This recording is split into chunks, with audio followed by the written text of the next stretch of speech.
Sure. Okay, so so as all of you are aware, I'm here to talk to you about Citable, how I do Citable web-enabled supplemental material. And I think I posted a link to the slides on the Beacon Congress Slack channel for this tutorial. And so, and the links here. So there are a lot of links throughout. Feel free to use it as a resource in the future. That was sort of the idea when I put it together. Let me do that.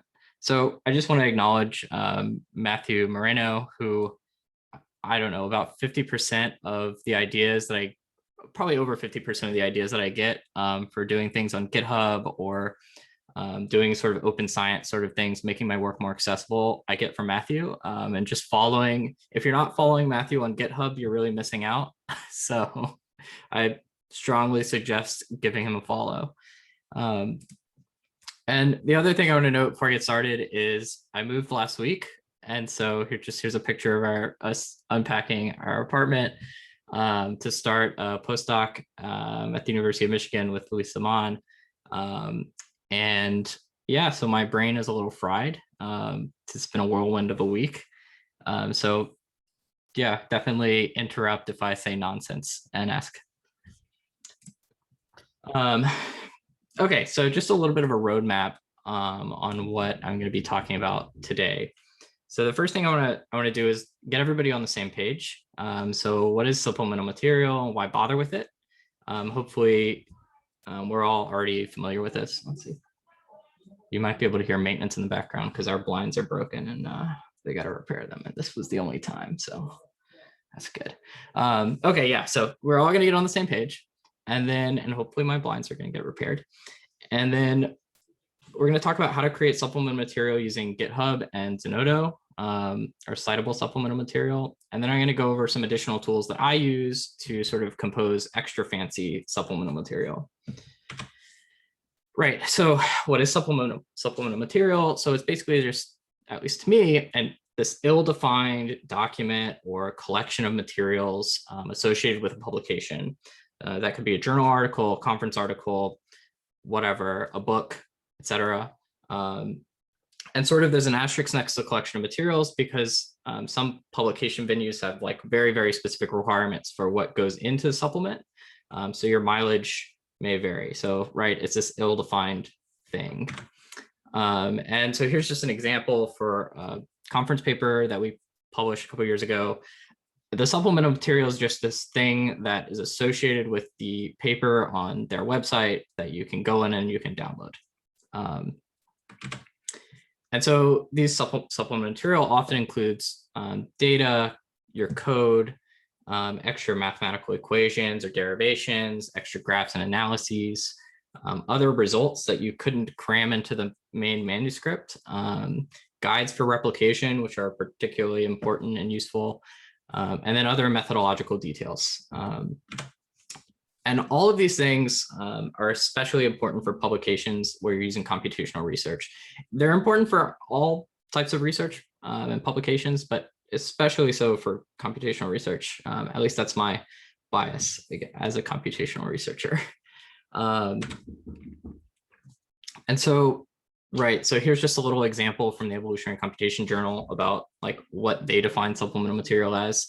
It's just this additional file of supplementary material containing data, visualizations, etc., that will be made online somewhere. Upon the acceptance of the paper, there's no limit on the size of this file. So then your job as sort of the person submitting the supplemental material is like, okay, well, how do I cram all this stuff into that file that they are going to, host on their website? So oftentimes folks will compile everything into a single unwieldy PDF that's like really challenging to navigate. And for things like data and code, a PDF is just awful. Like it's just the worst.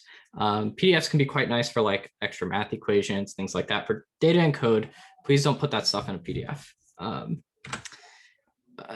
More often than not, what I'm seeing are zips or tar files where basically you take your whole project, hopefully with some readmes and some like friendly documentation, you bag it all up and you compress it into a zip or a tar archive, that's fine. That's better than the PDF.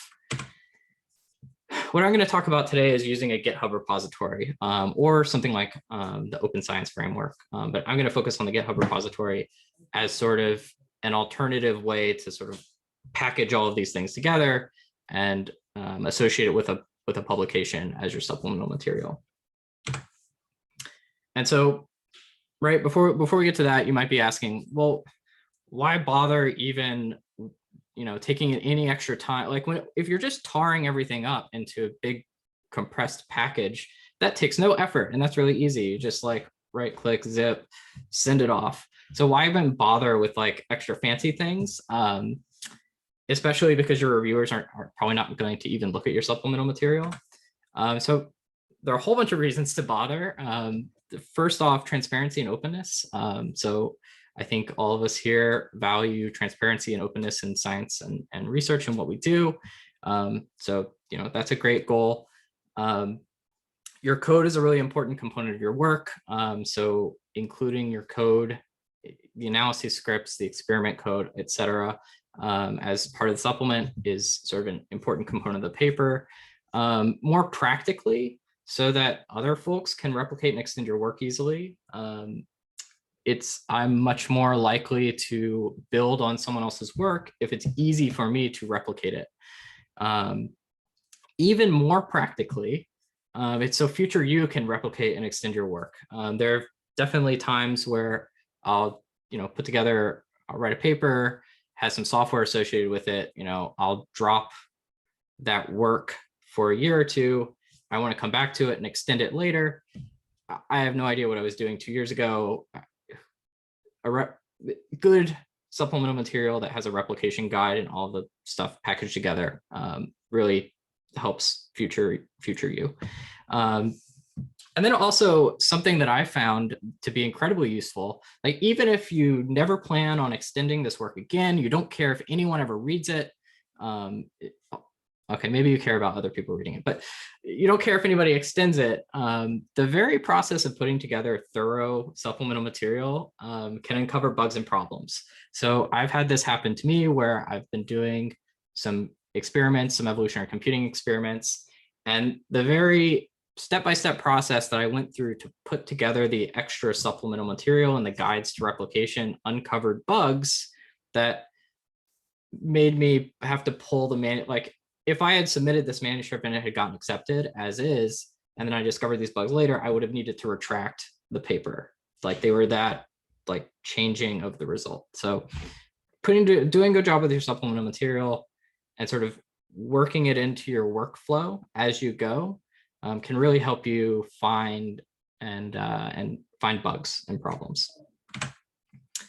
Okay, so for the next section, I'm just going to talk about using GitHub to do fancy supplemental material. And before I move on, is any questions, comments, etc.? There are only a couple of us, so. I guess I would wonder how much of what you're about to talk about is specific to GitHub and not just like, is it applicable to other things like Bitbucket? Right. Okay. So good question. I think this next section is going to be step-by-step targeted for GitHub. So do you know if Bitbucket integrates with things like Zenodo, or is there a service that will like assign that will archive in DOI Bitbucket? I'm not sure. Okay, that's keep that question in your back pocket and let's look at it at the end. We'll just do some sort of collaborative Google searching. Nothing in theory, none of this is specific. Well, I'm going to walk you through what is specific to GitHub, but in theory, if there's a tool out there that will archive the GitHub or the Bitbucket repository and give it a DOI, then this all will apply. Okay, so what is GitHub for the uninitiated? It's basically a place to create and host these Git repositories, which contain arbitrary content, code, documentation, etc. Git is like a fancy program that tracks changes to the contents of a repository and makes it easy to manage and merge changes made by different collaborators. It has all sorts of really nifty features. Microsoft bought GitHub a few years ago and have been doing a really impressive job adding really incredible features to the service. And it's really, and I'd say GitHub repositories are a great place for everything that we talked about for supplemental material except for data. So I wouldn't recommend putting raw data into a GitHub repository. There are other solutions for that we can talk about later. If you aren't familiar with GitHub and you haven't used it before and you don't want to make it part of your workflow, you're not familiar with Git, you don't care about Git, you can keep hanging out here and you can still use GitHub repositories to do supplemental material. You can sort of just think of the repository as a fancy Dropbox for all of your stuff. So even if GitHub isn't part of your workflow, at the end of your project, when you're ready to compose your supplemental material or put it onto GitHub, you can sort of just dump everything into a repository. And all of this stuff that I'm going to talk about applies. A little bit of a disclaimer, I'm not recommending that you do this. I think that GitHub is a fantastic service and Git is a fantastic tool to work into your project's workflow. But you don't have to duck out if you're like, I don't use GitHub. So none of this applies to me. Okay, so really quick, I just want to look, in case folks who aren't familiar with GitHub, I just want to look at what a repository looks like. And so, it's got some folders in it. It's got some files. So this is a GitHub repository called Tag-Based Generic Regulation for Linear GP.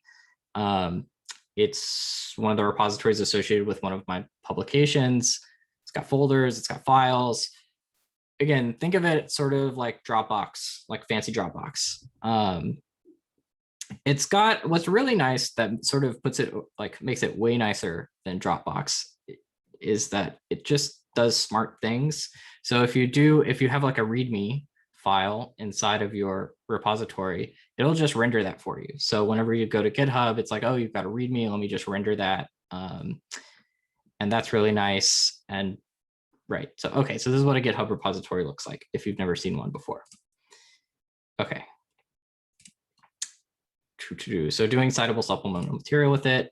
So you might be thinking, well, why don't we just paste a link into your manuscript, right? Either as a footnote or maybe in a section at the bottom called like code availability, you just paste a link, or maybe even you do something slightly more fancy and you actually like make a reference and put the link there. And then you're done, right? Well, I mean, that's okay, right? I don't want to like dunk too hard on this because I've definitely done this before, and I know lots of folks do this. It can be a step up from like just a zip file, but it's really not ideal, and that's because if we look at the links that you're going to get to those repositories, you've got a username in there and you've got a repository name in there. So let's say that for some reason, I don't know why, a couple of years from now, you change your username, you change your repository name. Well, now the link is broken. Or if the repository gets deleted for some reason, the link doesn't go anywhere. So that's not, hopefully this is convincing enough to, that's not the best thing to do. So really what we want is we want to get a permanent digital object identifier, so a DOI, that points to a permanent, in so much as is possible, version of your supplemental material.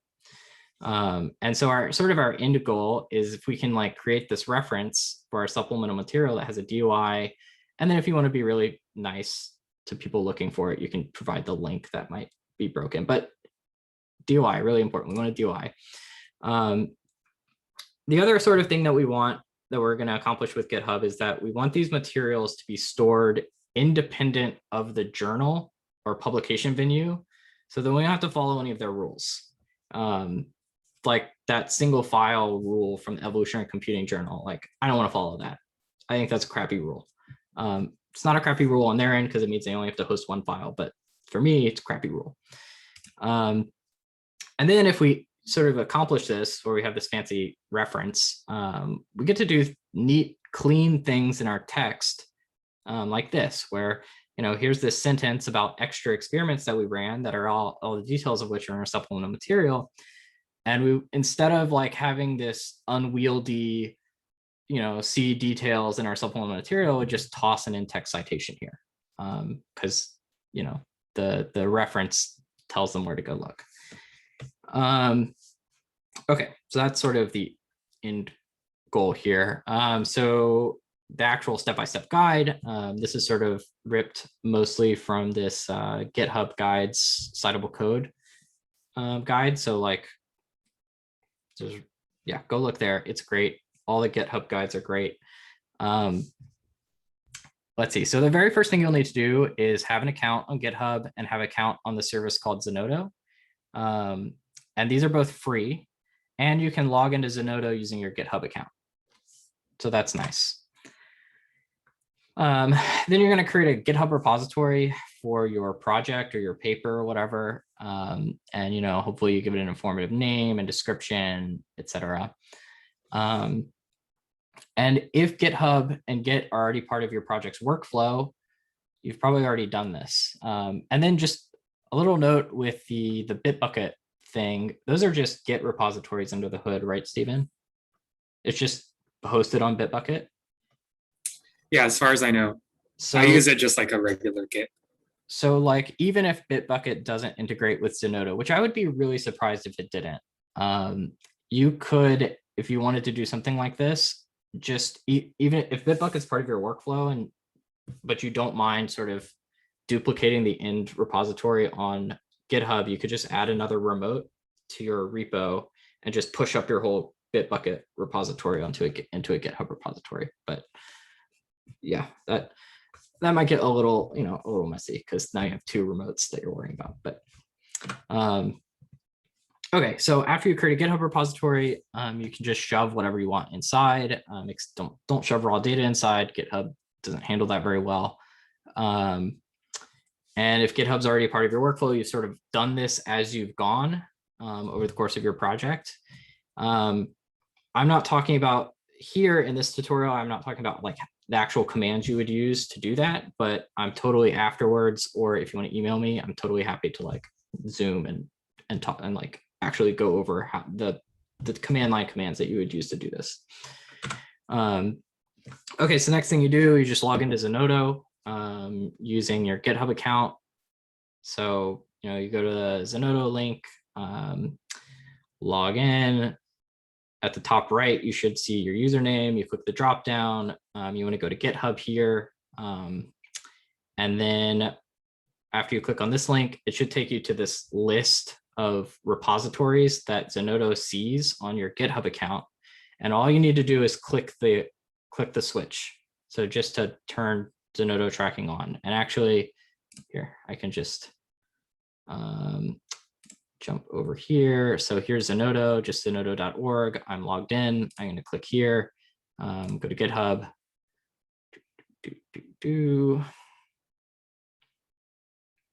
And then there are a bunch of repositories. These have already been turned on for tracking, but I could turn a random repository that I have on. So that's all we're doing there. Once you do that, you're gonna hop back over to your GitHub repository on GitHub, and then you need to create a release on your repository. And what this is gonna do is whenever you turn on the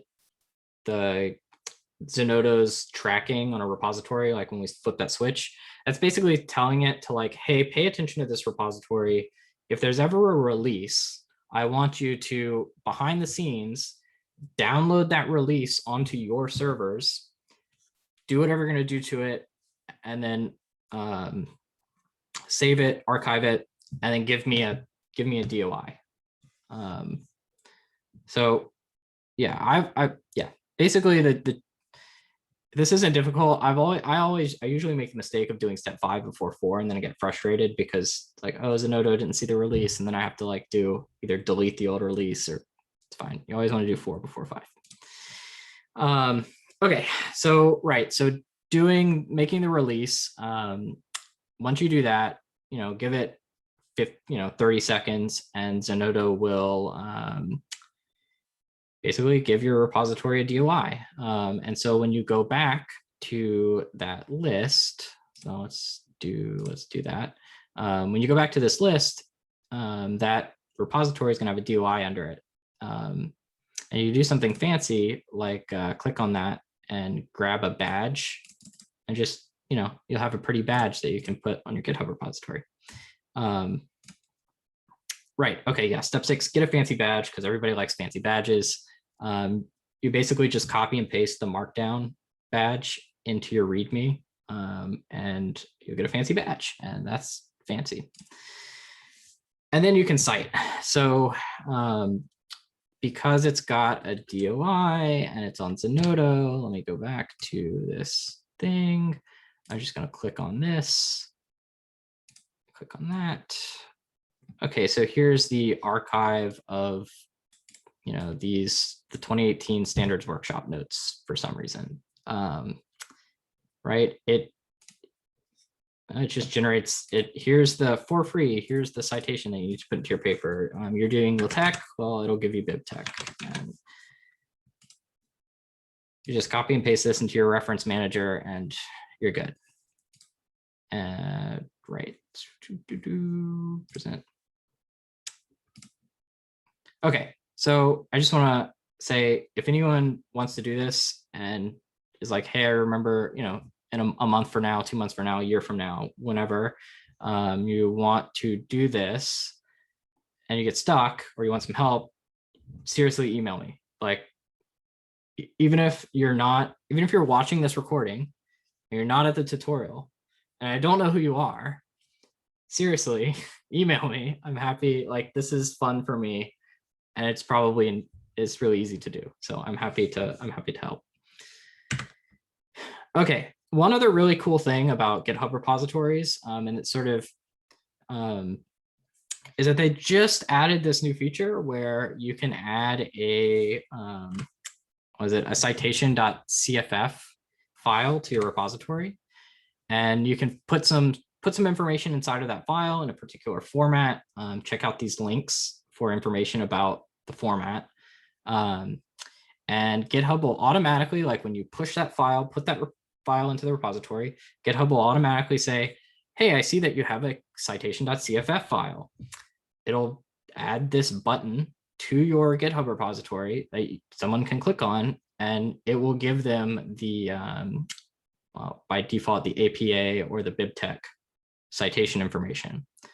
So this is great. This just lowers the barrier for people to cite, well, for you to cite your supplemental material, and other people to cite your software and your supplemental material. Right, and those .cff files aren't, anything too complicated. It's YAML format, if you've heard of that before, but really it's just like variable name : value, variable name : value, and then sometimes they're slightly more complicated than that. But again, these links, really useful information about how you fill this out. You can basically grab an example and just like change the example information to your own information. Yeah. Okay, so some benefits to, just in case you haven't been convinced yet, to GitHub back supplemental material. You can contain arbitrary content, with an asterisk. Don't put data in your GitHub repository unless it's small. You can put small amount, like really small amounts of data into it. The formatting is not bound by the publication venue, so you don't have to put code in PDFs. Code can stay in their natural file format. It's really low effort to create, or like this whole process is incredibly low effort if Git and GitHub are already part of your workflow. So if you're already using GitHub, there's no reason that you can't do this with 5 minutes of effort. Let's see, you have an entire, so if you are using Git and GitHub, and even things like Bitbucket, Stephen, as you know, basically your supplemental material will have the entire history of your project. So that's just the nature of using Git, because basically the way that Git works is every time you make a change to the repository, you commit the change and you push the change up to the remote repository with a little message, or you commit it with a message, you push it up. And so that whole history will be as part of your supplemental material, which is pretty cool. Um, GitHub has nifty things, like all sorts of nifty extra features like issues and pull requests. And so issues are things that other users or you can go to a GitHub repository and you can create an issue. And like this issue is just like, I mean, it's an issue, right? It can be a message. It can be like, hey, I tried to compile your software and it has a bug, or like, here's this interesting idea, or whatever. And they can post it to your GitHub repository, and GitHub will notify you, and you can go look at it and reply to it and have a whole conversation on the issue on the GitHub website. Pull requests are this other nifty thing where, let's say that someone wants to, let's say you're working on a project and someone, you have no idea who they are, or maybe you do know who they are, wants to like, they're like, oh, I want to add this feature to your project. So maybe they, make a copy of your repository by forking it, and then they make that change over in their repository, and then they create a pull request to put that change into your code. And so it's sort of a way to facilitate communication and collaboration between folks working on the work. Right. So the other nifty things, Zenodo archives your release. And so even if your GitHub username or your GitHub account or your GitHub repository gets deleted, that archived version of the repository is still going to exist so long as Zenodo exists. And I have some amount of faith that Zenodo will continue to exist into the foreseeable future. So given that their whole existence and purpose is to archive things, and I think they have lots of funding to do so. Also, GitHub is just nice. Like, it's really pretty and pleasant to interact with. Okay, so that's basically the step-by-step guide of like using GitHub to do supplemental material. The next bit, I'm going to talk about some like extra stuff that I do to make my supplemental material extra fancy. But before I do that, are there any like questions, comments, like, yeah. I guess I have one. Just getting back to animations and videos, do you know if you can embed that stuff into like the GitHub README without having to then host the video on like YouTube or something? Can you host it right on GitHub somehow? That's a good question. I'm not sure. So you can definitely put the raw video file into the repository with the caveat that GitHub was not going to like large. So the whole reason that I'm saying that I say don't put data in a GitHub repository, and like Bitbucket might be the same way, is that if the file gets too big, then GitHub's like, hey, I'm not hosting this. And so if it's a small, like if the video is like a small size or it's just like a GIF, then yes, you could totally put that in the repository, just like you could a Bitbucket repository. I'm not sure. I've never tried. I'm not sure if it will directly play it.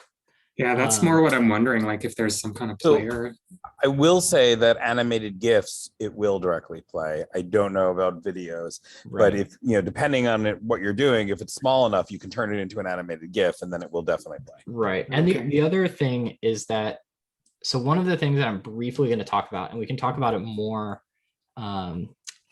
afterwards, is, so GitHub has this really cool feature called GitHub Pages, where basically on a repository, you turn GitHub Pages on, and now GitHub runs a static website generator in the back end, and they'll generate a website from your GitHub repository using something called Jekyll.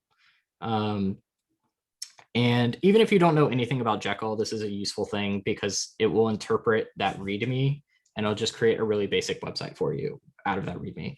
I bring this up because Jekyll, like, you can do arbitrary like HTML, JavaScript stuff with it. So you could use that. So you could definitely use that to, I think, play the video. Like, you would basically like, hey, the video is here. Here's the link to the video. in the GitHub repository, and then just like use raw HTML and JavaScript to do that. Yeah. Okay. Let's see. I think there was a question in the chat. So, or maybe just a comment. You can also provide the DOI as a link rather than a GitHub URL. Yep, for sure. Yeah, Zenodo. Yeah, yes, definitely. And that's, yeah, that's often a great thing to do. Okay, unless there are more sort of questions, comments, which, you know, happy to chat about. We can go to the next sort of module. Okay. Okay, so now that we're citing a GitHub repository as a supplemental material, there's a lot of stuff we can do. So I'm just going to go to this repository again and just sort of show off what I've done with this supplemental material.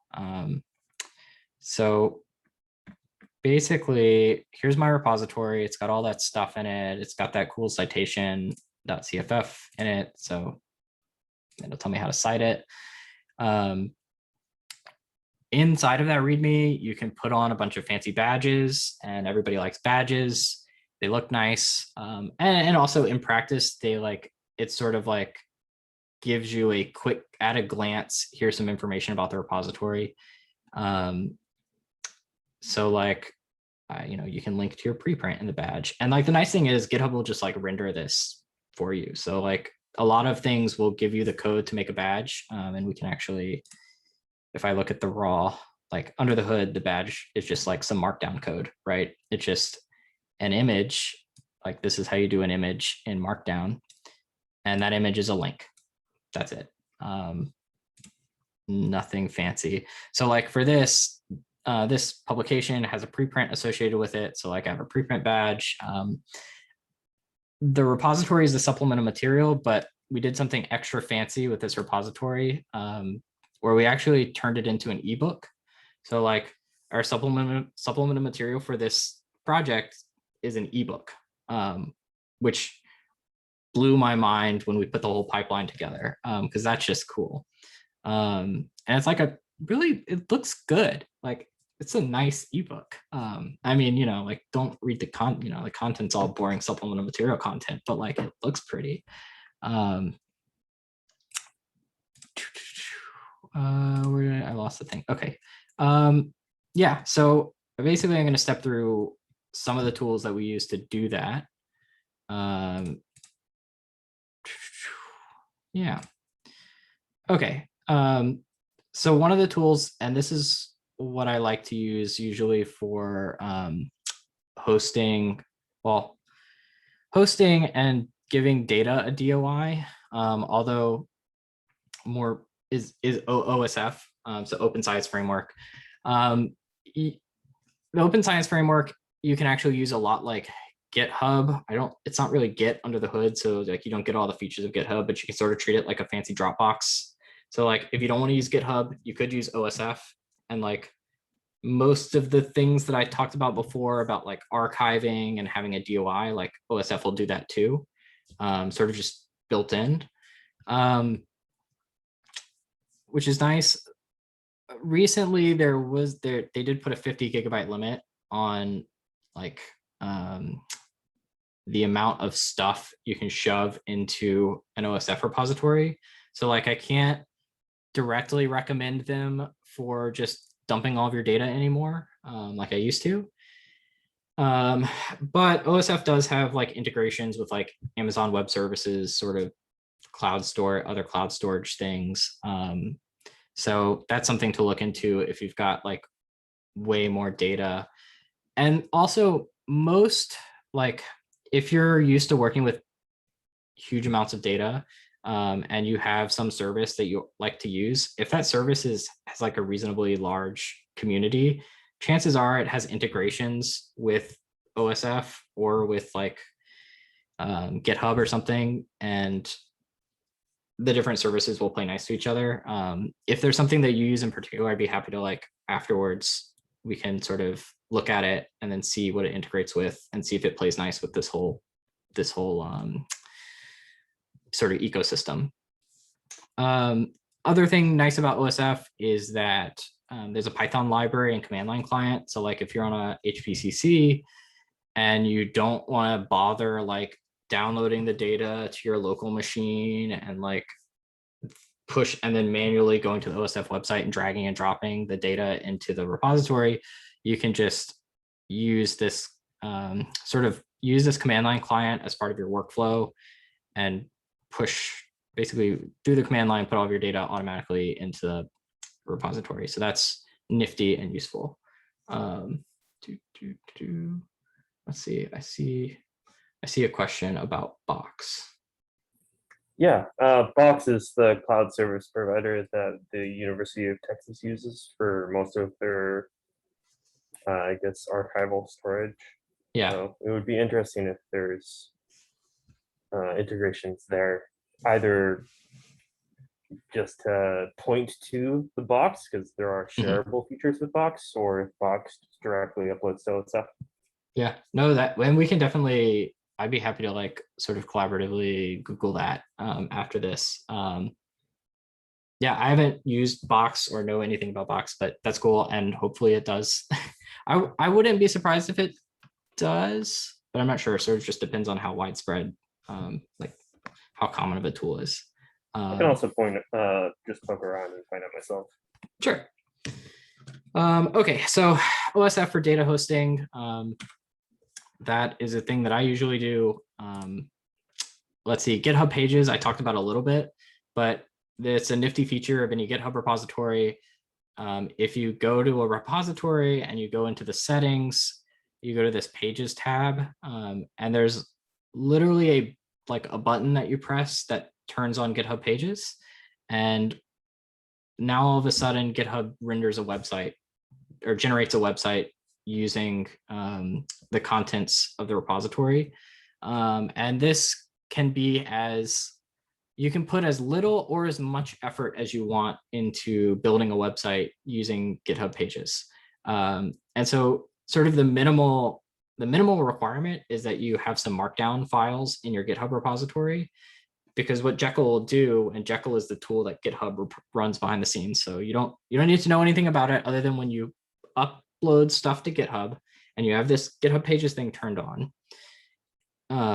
Behind the scenes, GitHub will run Jekyll on your repository without you doing anything, and generate a website and then like host that website for you, which is pretty nifty. And if you want to do like the minimal effort thing, if you just write a README, like a decent README in using Markdown,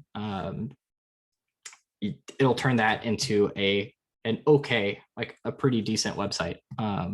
So like, here's an example of where I did that. So like, this was a project from a couple of years ago where we had a README in our repository, and we just turned on GitHub Pages and we did nothing else. And this is the website it generated, which, that's cool. That's really nifty. How does the website differ from just looking at the rendered README on GitHub? So it doesn't super differ, which is why it's like, it's cool. It's nifty. It's a nifty thing to do, but how useful is just doing that without using any of the extra features of Jekyll? Yeah, I don't know. But yeah, so this is the README for that website. And yeah, it looks the same. It's just, underneath the repository instead. What is really like where you really get, where this really gets useful is if you start. Okay, so there are a couple ways that it really gets useful. One route of it getting really, really useful is if you do a little bit of research and sort of play with using Jekyll. So Jekyll is this like really powerful tool. You can sort of think of it as like a static website compiler where you write some HTML and or some Markdown or whatever, and you compile it all together with Jekyll, and it'll generate like a website for you. And the whole reason you would want to do that, as opposed to just like write the website directly, is because there are fancy scripting things inside of it where like you can have data files like YAML files or JSON files, and like you can write these like scripts inside of the HTML to like loop over the data and generate HTML based on the data. So like that's one sort of way that this whole thing is useful. The other way that it's useful is, okay, so let's say that, you know, you want to turn on GitHub Pages, not because you want it to run Jekyll, but because you use some other tool to generate a website from your GitHub repository, like something that'll generate an ebook.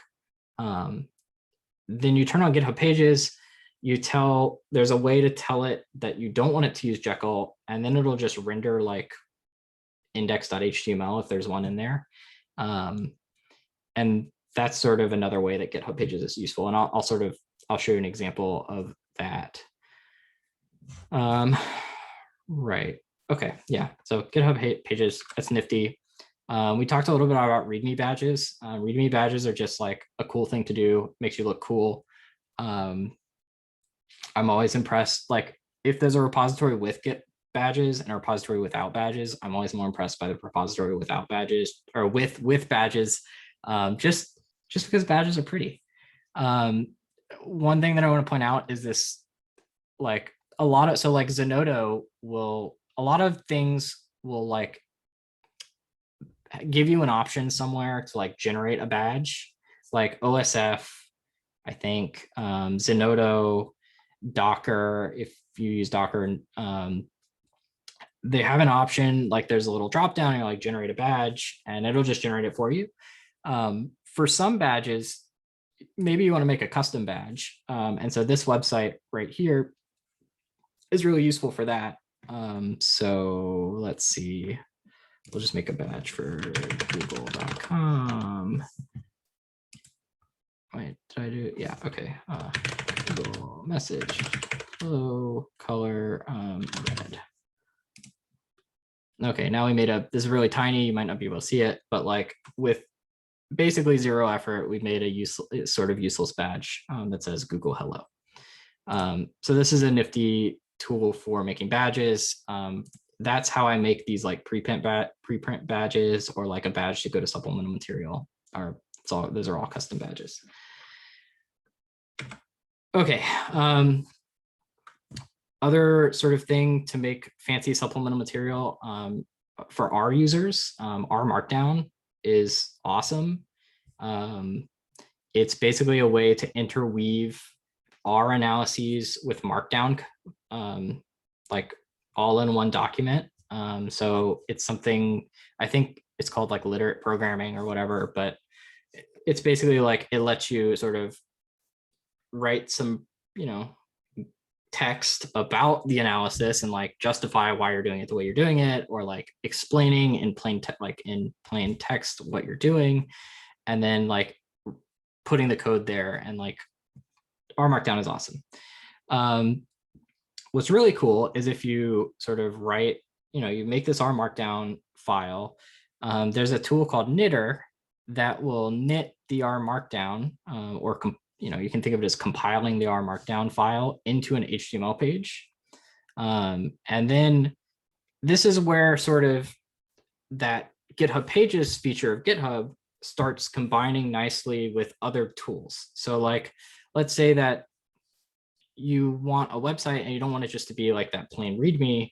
Maybe you want your supplemental material to just like, you have this big R Markdown file that has all of your supplemental material or analyses or descriptions or whatever inside of it. You can compile it into HTML and just tell GitHub Pages to serve that page. And so you can do things like this. So this is a page from some supplemental material that we put together a couple of years ago, where it's just, here's all the analyses for the publication in this R Markdown file, with text interwoven. And like, let me see if I can, I did not have to put much effort in to make this pretty. Like having the table of contents is just like a Boolean option at the top of the file. Like I put in a variable in it. So like, I didn't have to do anything fancy to do this. Yeah, so R Markdown is awesome. if you use R, I super highly encourage you to check out R Markdown. There are some resources here. R Studio plays really nice with R Markdown. Like it knows all about R Markdown and how to work with it. So like if you're using R Studio, there's just a button that says knit, and it'll knit your R Markdown into HTML if you want it to. Other cool thing about R Markdown, you can do sort of like Frankenstein files of like, let's say that some of your analyses are in Python for whatever reason, and some of them are in R. And like the only reason I know about, there's a package that will let you interweave them together and let them interact, which is wild. I only know about it because I was doing some like bad things. Like I don't recommend actually, having mixing and matching. Things can get really messy, but like, if you need to, you can. There's a package that'll let you do it. For Jupyter Notebook users, so Jupyter Notebook sort of serves a similar role as R Markdown, except for not just for R. Like R Markdown is very much geared for R.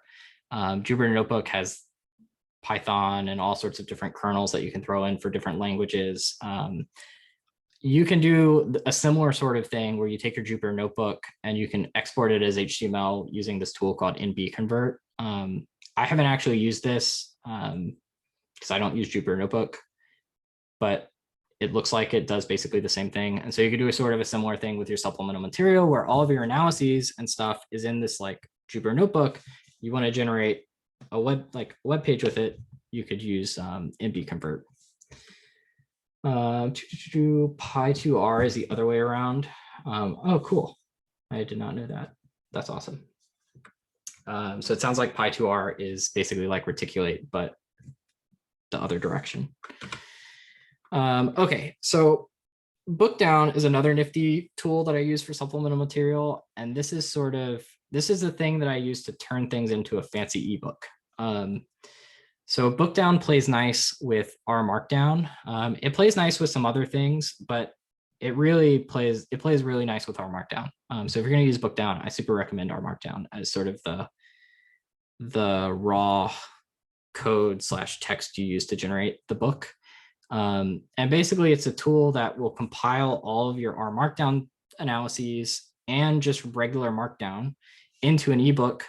And like, for example, all of this stuff that's highlighted in red on the screenshot are things that I did not generate.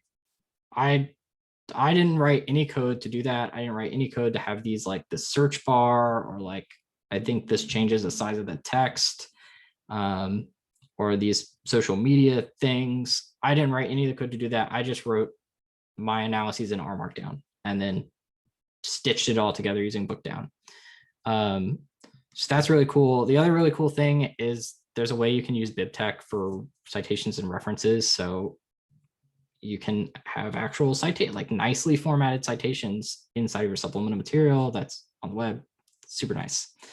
Again, a bunch of links here for examples and tools and resources. I think there's a similar thing. I think Jupyter Book sort of does a similar thing for Jupyter Notebook users.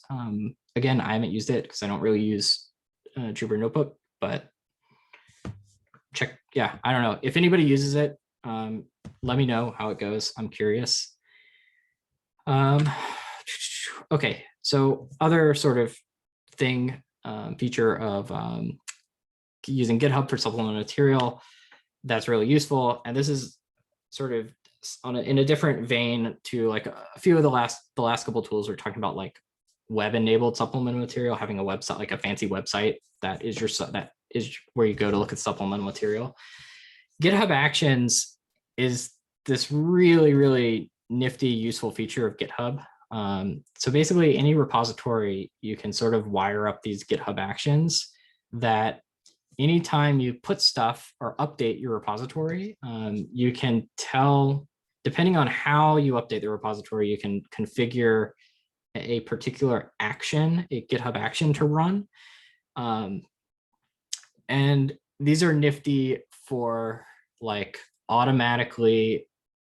So like that ebook supplemental material that I have, I don't actually ever compile the ebook on my own machine. I tell GitHub Actions to compile the ebook every time I push changes to my repository. So and again, we can talk after how I have wired that all together and like what you need to do to get that to work. But what this is really awesome for is now as I write my code and as I develop or write the manuscript or update the supplemental material, it's like it lowers the barrier to entry, or it lowers the barrier to me updating the supplemental material. So like I never have to actually run a command that says compile this all into this fancy ebook.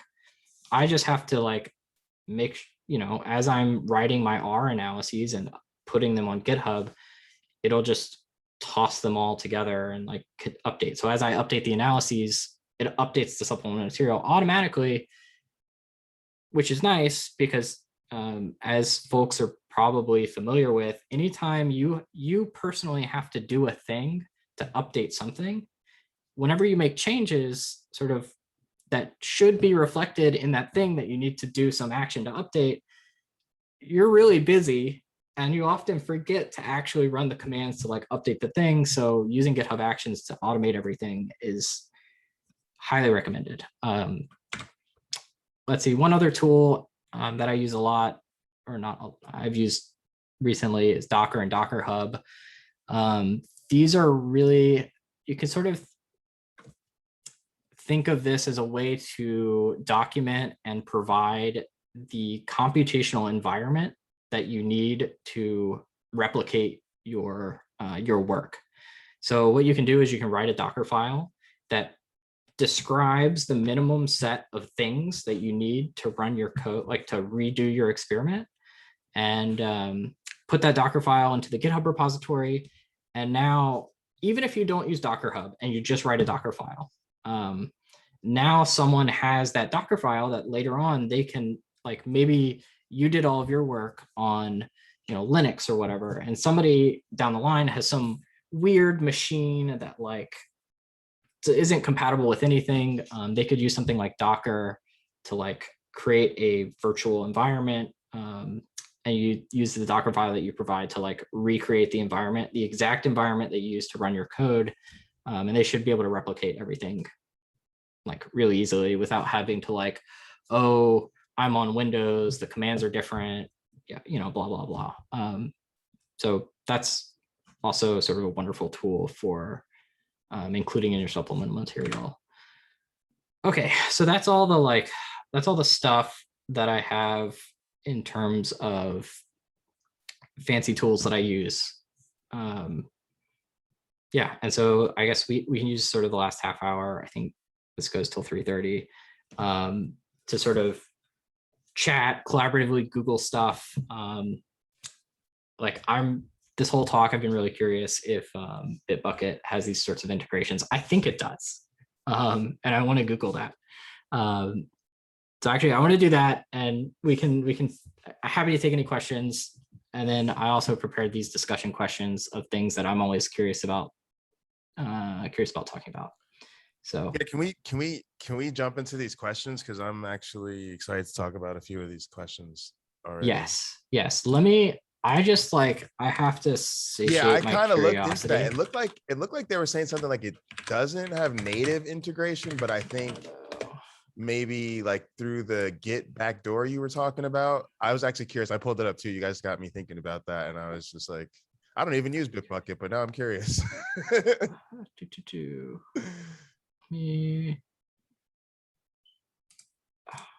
Okay. Hopefully that none of my, this isn't going to show you anything bad. How do I link new accounts? Tired of getting passwords. Sign up with one of these other services. Let's see. Okay, I have another meeting. Oh, Hi, Cameron. see ya. Let's see. Okay, maybe I should just like Google Zenodo Bitbucket integration. That's probably just better than me looking. And Jay, you were saying that you had Googled this, and I just punched in like Zenodo Bitbucket and then something popped up, but it was kind of old. It was like from 2016 or something. And it was like, no, blah, blah, blah.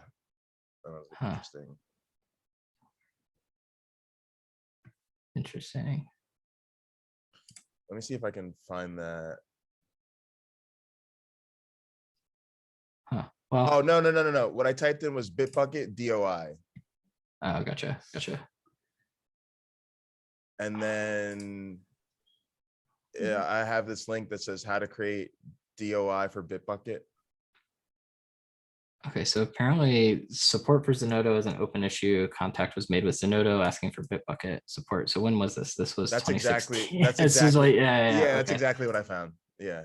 Oh, what is this? This is just unresolved. Okay, it's unresolved. Although, this is on some random, I don't actually know if this is official. Okay, so yeah, it sounds like there's might not be if it wasn't obvious, which is a bummer. I have a question about Docker. Do you know what's up with the security issues? Like you can't use Docker on the HPC, and in that environment you can only use Singularity, and that was sort of a wall for some productivity recently for myself. So I am not sure. The person to poke about that would be Matthew, actually. Because I know that Matthew's used Singularity a bunch. He's used Docker way more than I have and for way more things. So while I agree that Matthew's a good person to ask, I actually just asked the folks at the HPCC. They're really communicative. We did. And they just said with Docker, they can't use it on the HPCC because of security issues. And it's the same with Compute Canada. The other HPC that I use here, they don't allow Docker. They only allow Singularity. So that must be like a known community type thing. Yeah, but it was surprising to me because Docker's so prevalent. Yeah, I think so. In terms of like my workflow with Docker, is that at least for the past couple of projects, towards the end of the project, I'll put together the Docker file, and I really should be doing this as I go. But for the past couple of projects, I put together the Docker file at the end, sort of as a sanity check that I can recreate the computational environment to compile things. And so I create the Docker file locally. Yeah, I think in all cases. So I haven't actually done any of it on the HPCC, which makes sense because that's why I've never encountered the fact that I can't run Docker on the HPCC. So yeah, I guess as part of my workflow, I sort of use it as like a sort of end of the workflow sanity check that I know what it takes to compile everything. Yeah. It also seems like it might be a situation where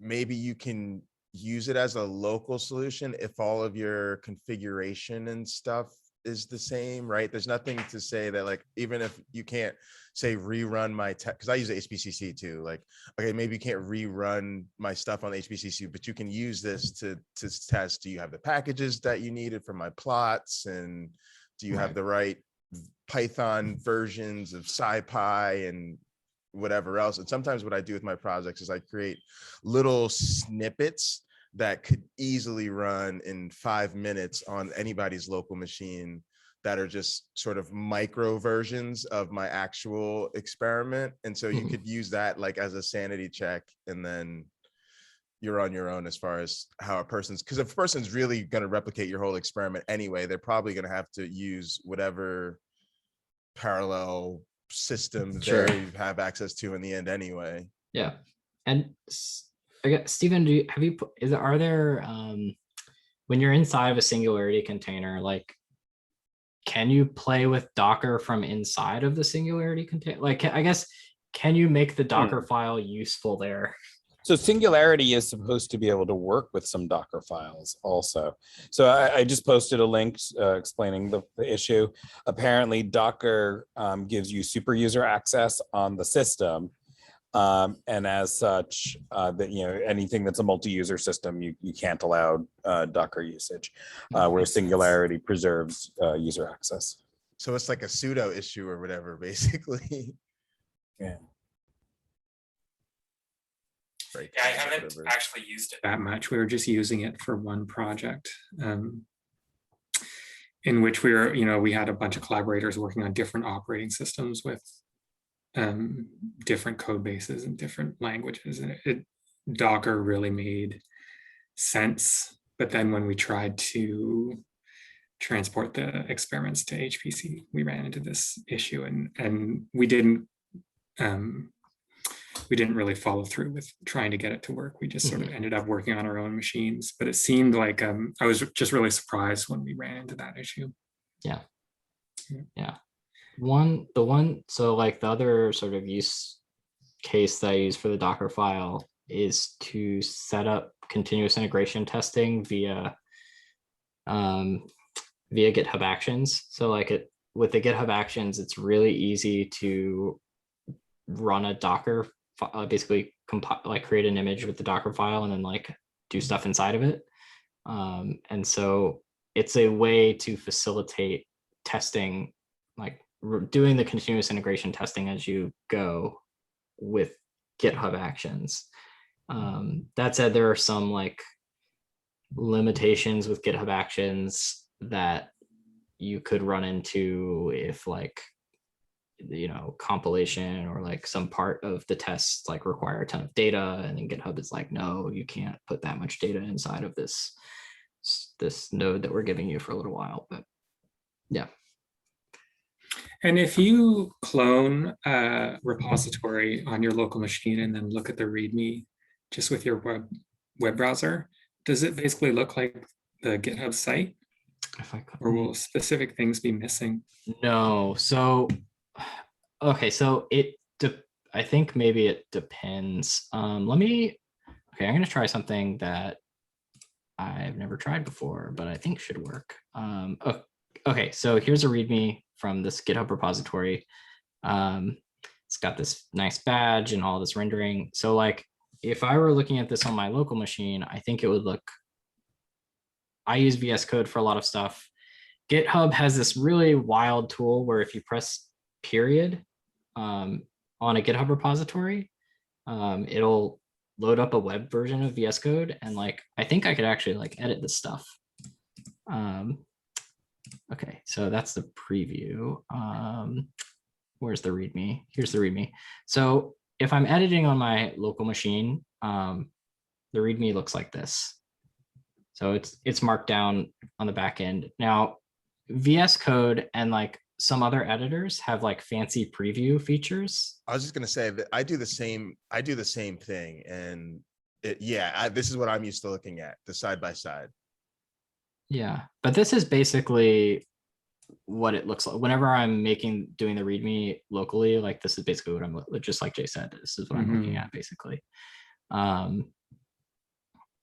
Yeah. And yeah, yet another sort of wild reason to like use GitHub, in my opinion, is you can press, this is wild that I just pressed, like I pressed period on the repository and I loaded up an editor.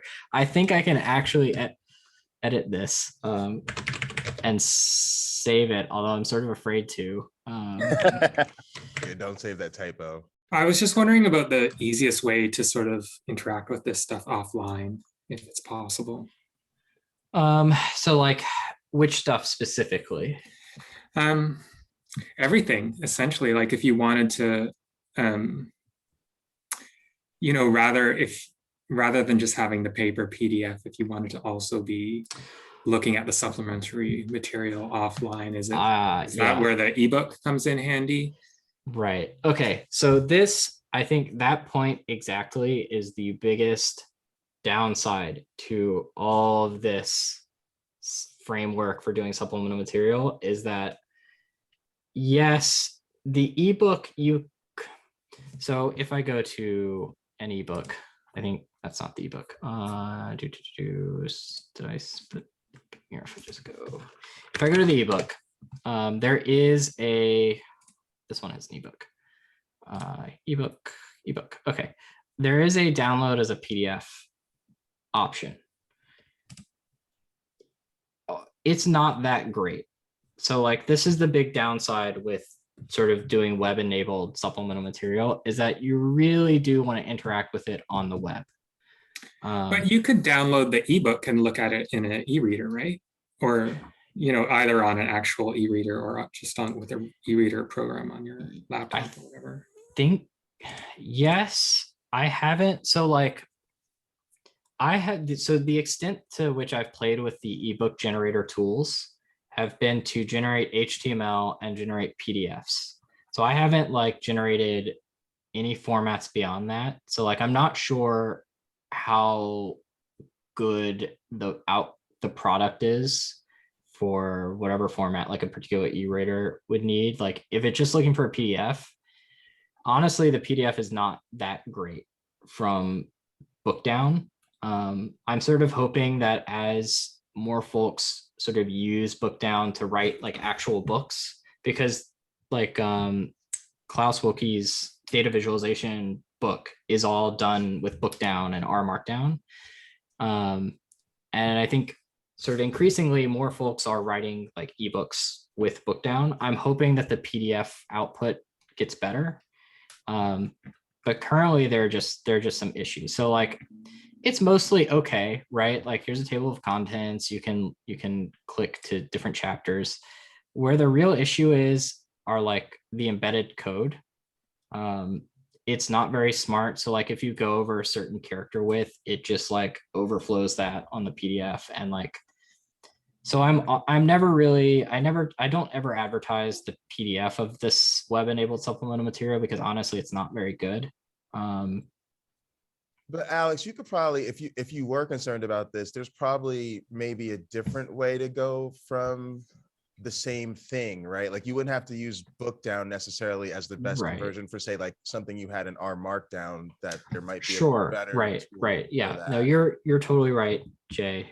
But like if your workflow is to generate that ebook at the end, like with Bookdown, like if you're using the Bookdown workflow, then like, yeah, I'm right now the PDF that it generates is not that great. So maybe that's something we could even like put as a future thing, is like what's the better way to get a person from their R Markdown to the PDF, if that's something that they're super interested in. Yeah.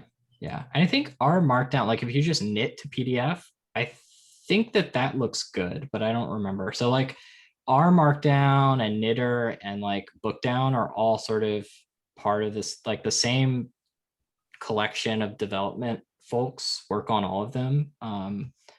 So I'm not sure. I don't actually remember if it's any better than this. Can you pull up your questions again? Yeah.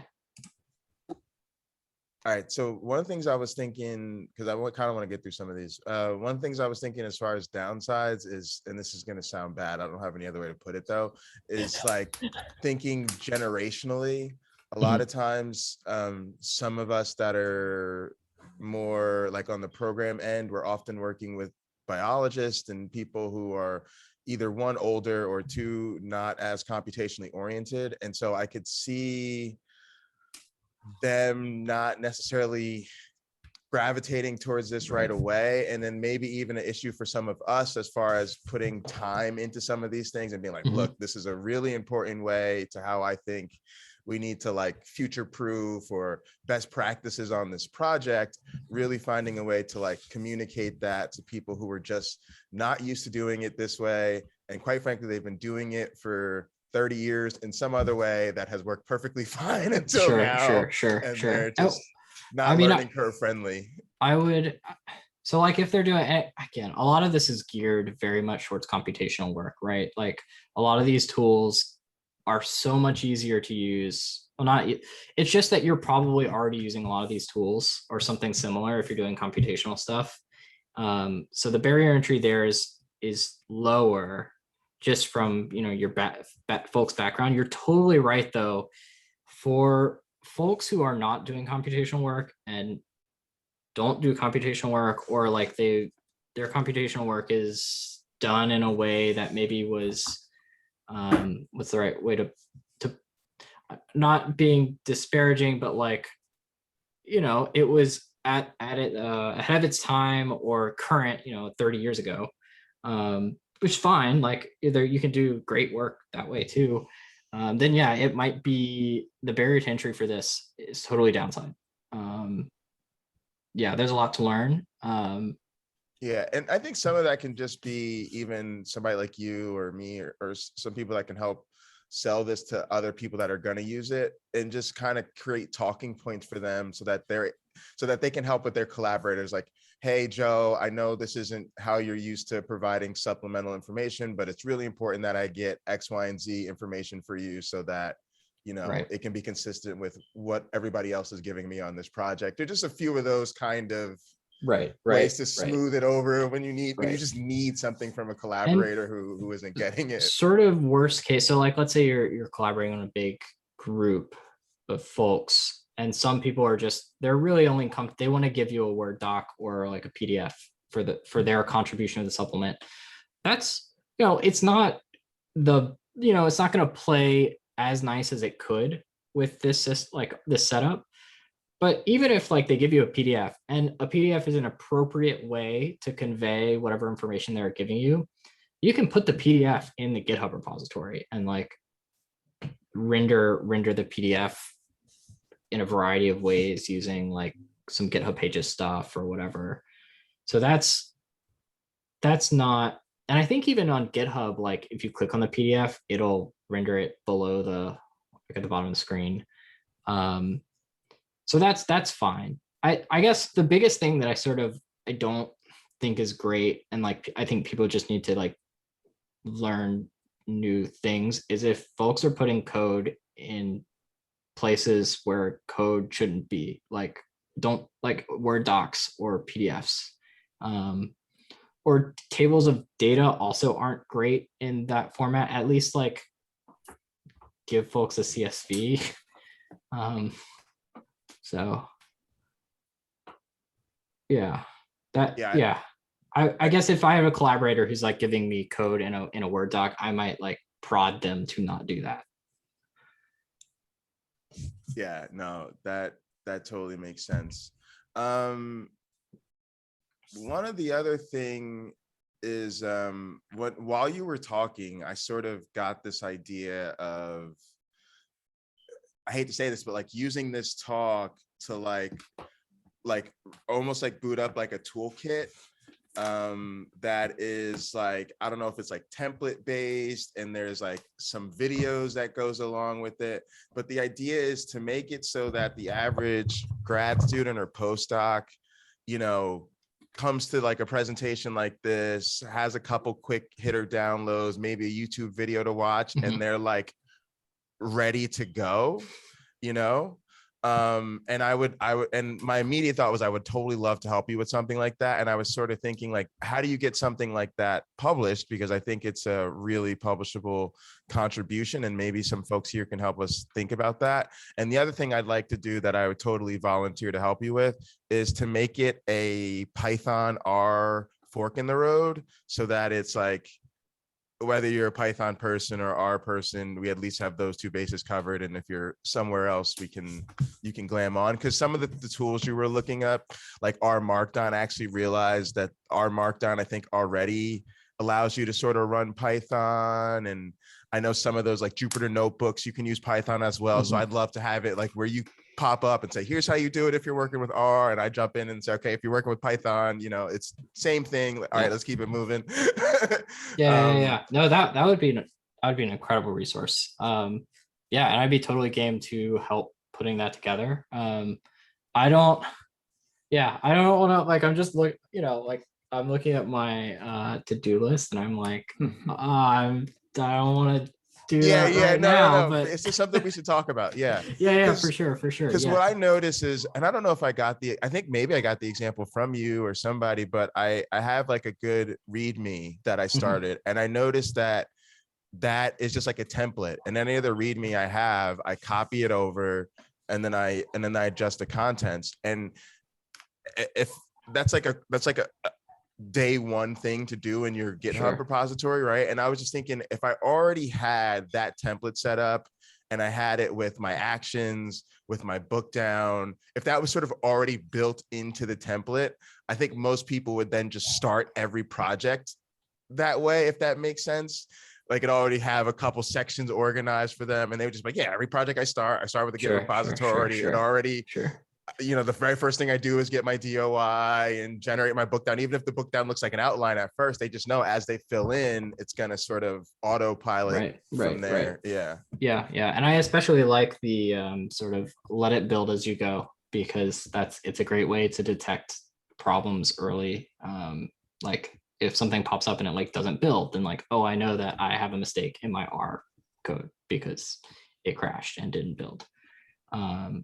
Yeah, no, I think that's what, like collecting a set of examples, like example repositories. And I have a couple already put together and like written up, but yeah, collecting that all into one place and like tying it together with some, you know, intelligible text that's useful would be, I think it would be a great resource. In terms of like venues off the top of my head, let's see, I think like a plus 10 rules is not super, I don't think that's like the place for like, just here's an example. Like it could be part of a 10 rules paper, but not just a 10 rules. It's not really, so there's a journal of open source software, but like it also doesn't feel quite right there. I'm not sure. Yeah, I'm not sure about like in terms of. I'm sure there are methodology journals that we might be able to go in, or I mean something like PLOS One could also be appropriate. Yeah, and I think maybe Klaus would be a good person to talk to. He might have some ideas about places to go, and also just be a good resource as far as thinking through these things, because I think this is a really awesome toolkit. One of the other things I really thought about this is I really realized, you know what, I should actually be writing my papers this way.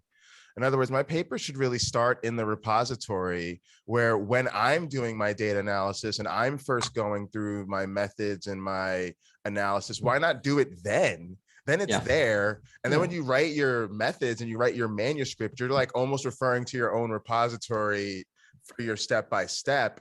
And then it doesn't even feel like that extra step of taking it over there. It's like it was there to begin with, you know? So and the only reason I don't work that way is because I didn't have that template kind of there, you know? So I just out of, do you use LaTeX or do you use like Word or? I mostly use Word for the actual manuscript writing. Although I want to switch to LaTeX because I kind of play around with it, but I didn't want to put anything high stakes on it, if that makes any sense. For sure. But then I do most of my analysis in like VS Code and let's see, let's just stuff like that. Random. Actually, this one's not hooked up. So I mentioned that because like Overleaf is the sort of, think of it like Google Docs, but for LaTeX. It's got some fancier features and then some features that are less fancy, but sort of Google Docs for LaTeX. What's a good example? This one's a good example.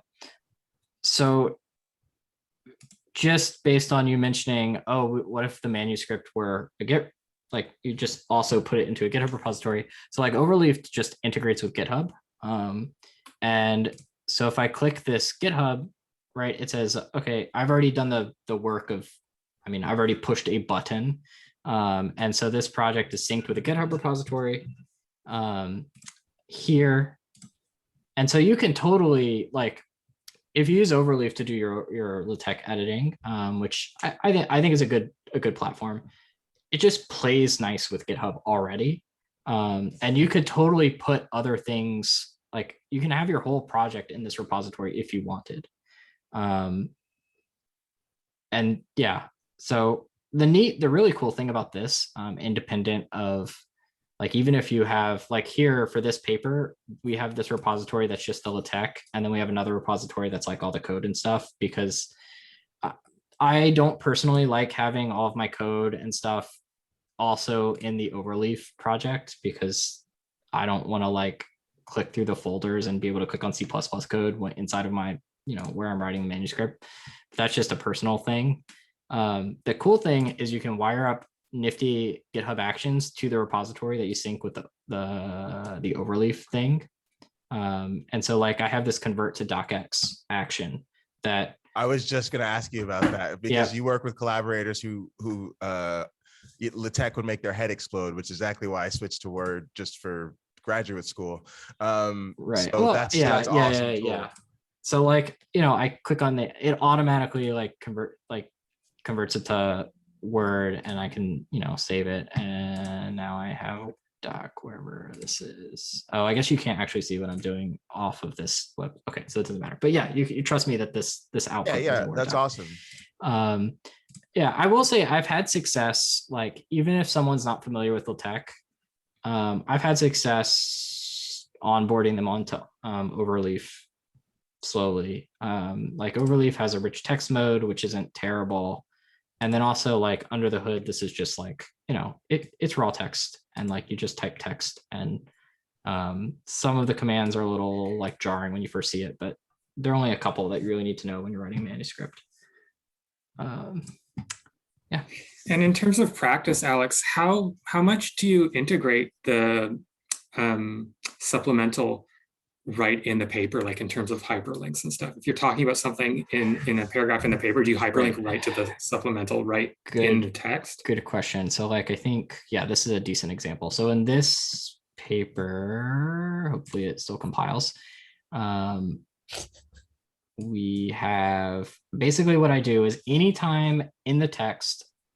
Okay, so I have that Zenodo reference. Like I have that bibtech, I throw that into my references.bib. And now I can cite it wherever I want. So anytime in the text that I want to refer to the supplement, I just cite it. And I usually try to be really careful about like the first time I do it, like making it clear that I am citing the supplement. So like I'll explicitly say, see supplement citation.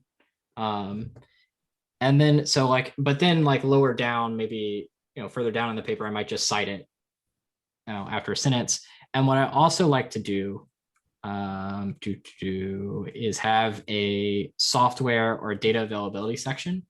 And this is something that I totally pulled, like Emily Dolson is the one who got me to do this. But where I basically just like, I lay out, okay, here's where the software is. It's on GitHub, cite the supplemental material. You can explicitly say like my supplemental material is in this reference. And then the other thing is sort of unrelated to supplemental material, but I want to just like pitch real fast, is when you're writing a paper and you have the space, cite all of your software. It makes a big ugly thing like this, but whatever, like cite all of your software, because the people who write the software need to collect the little academic tokens to, for their tenure process or whatever. So cite all of your software. Yeah, more and more outlets are making references not count toward word counts or page counts or whatever, in order to make it easier to cite more things and not cut stuff, not cut citations because you're pressing up against one. Yeah. And then, so Stephen, this is what that reference looks like. It's just, like, okay, here are the names on the GitHub repository, and then supplemental material, here's the DOI, and here's the GitHub link, which you could also link to the Zenodo thing with the DOI as well. But I didn't think about citing packages, and that's a really good thing to do. I normally always cite Python, and I always cite Avita. I normally actually include a link to Avita because I say in my manuscript, Avita is freely available, and I use a citation right there to just link to the Devo Lab site. So I think stuff like that's just becoming more commonplace, and this is definitely the next level of sophistication, like best practices. Yeah, let's see. So I think we're officially at time. I don't know what the rules are for the Zoom room, because I think it's at break time. Technically, yeah. So 3:30 to 4 is a break. I think you could keep chatting if you'd like. I can go ahead and stop the recording now. Sure. Get that taken care of. Or you can say,